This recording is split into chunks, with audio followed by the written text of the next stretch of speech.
കുഞ്ഞൊപ്പമുണ്ട്. വലിയൊരു മാനസിക സമ്മർദ്ദമൊക്കെ ആയിരിക്കും അന്ന് അനുഭവിച്ചിട്ടുണ്ടാവുക. അപ്പോൾ ആ ഒരു സാഹചര്യം എങ്ങനെ ഓർത്തെടുക്കുന്നു? ഒപ്പം ഇവിടെ എത്തിയപ്പോൾ എന്നോട് അവർ പറഞ്ഞു ജാക്കറ്റ് ഇടണമെന്ന്. ഞാൻ അപ്പോൾ അവിടെ നിൽക്കുന്ന പെണ്ണിനോട് പറഞ്ഞു, ഞാൻ ഈ സ്ലീവ്ലെസ്സിലെ വിയർത്തോണ്ടിരിക്കുക, please I am a feeding mother, please understand. കഴിഞ്ഞ ദിവസമായിരുന്നു സംഭവം. ദുബായ് ഗ്ലോബൽ വില്ലേജിൽ വസ്ത്രധാരണ ചട്ടം ലംഘിച്ചതിന് ഇൻഫ്ലുവൻസർ ദിയ കൃഷ്ണയ്ക്കെതിരെ സമൂഹ മാധ്യമങ്ങളിൽ വിമർശനം. ഞാൻ ഫുൾ പാൻ്റൊക്കെ ഇട്ട് വളരെ മോഡസ്റ്റ്, എൻ്റെ സാധാരണ രീതി വെച്ച് നോക്കുമ്പോൾ മോഡസ്റ്റ് ആസ് ഹെല്ലേഴ്സാണ് ഞാൻ വന്നിരിക്കുന്നത്. സോഷ്യൽ മീഡിയയിൽ സജീവമായ താരമാണ് നടൻ കൃഷ്ണകുമാറിൻ്റെ മകളും ഇൻഫ്ലുവൻസറും സംരംഭകയുമായ ദിയ കൃഷ്ണ. ഭർത്താവ് അശ്വിനും മകൻ നിയോമിനും ഒപ്പം നടത്തിയ ദുബായ് യാത്രയുടെ വിശേഷങ്ങളും ദിയ അടുത്തിടെ പങ്കുവച്ചിരുന്നു. ദുബായ് ഗ്ലോബൽ വില്ലേജിൽ VIP പാസ് എടുത്ത് അകത്തേക്ക് പ്രവേശിക്കാൻ തുടങ്ങിയപ്പോൾ സെക്യൂരിറ്റി ജാക്കറ്റ് ഇടാൻ ആവശ്യപ്പെടുന്നതിനെക്കുറിച്ച് വ്ളോഗിൽ ദിയ പറയുന്നുണ്ട്.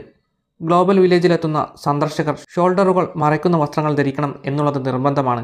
എന്നാൽ സ്ലീവ്ലെസ് ടോപ്പാണ് ദിയ ധരിച്ചിരുന്നത്. അങ്ങനെ തൽക്കാലം റാണിച്ചിരി ജാക്കറ്റ് അകത്ത് കയറി ഉടനെ ജാക്കറ്റ് എടുത്ത് കളയുക. ഫീഡിംഗ് മദറായതിനാൽ ശരീരത്തിന് നല്ല ചൂടാണെന്നും സ്ലീവ്ലെസ് ധരിക്കുന്നതാണ് എളുപ്പമെന്നുമാണ് ദിയ കാരണമായി പറയുന്നത്. എന്നാൽ ദിയയുടെ ഈ പെരുമാറ്റത്തിനെതിരെ നിരവധി പേരാണ് സമൂഹ മാധ്യമങ്ങളിൽ വിമർശനം ഉന്നയിക്കുന്നത്. ഓരോ നാടിനും അതിൻ്റേതായ രീതികളുണ്ട്. അതിനെ ബഹുമാനിക്കാതെ താൻ ചെയ്യുന്നതാണ് ശരിയെന്നും തനിക്ക് മാത്രം പ്രത്യേക പരിഗണന വേണമെന്നും വാശി പിടിക്കുന്നത് വെറും അല്പത്തരം മാത്രമായേ കാണാൻ കഴിയൂ എന്നാണ് വിമർശിക്കുന്നവർ ചൂണ്ടിക്കാട്ടുന്നത്. ജാക്കറ്റ് ഇട്ട് അകത്ത് കയറിയ ഉടനെ അത് ഊരിയെറിഞ്ഞുവെന്നും വീരവാദം പറയുന്നതൊക്കെ കാണുമ്പോൾ കഷ്ടം തോന്നുന്നു. നിയമം പാലിക്കാൻ വയ്യാത്തവർ എന്തിനാണ് ഇത്തരം സ്ഥലങ്ങളിൽ പോകുന്നത് എന്നാണ് മറ്റു ചിലർ ചോദിക്കുന്നത്.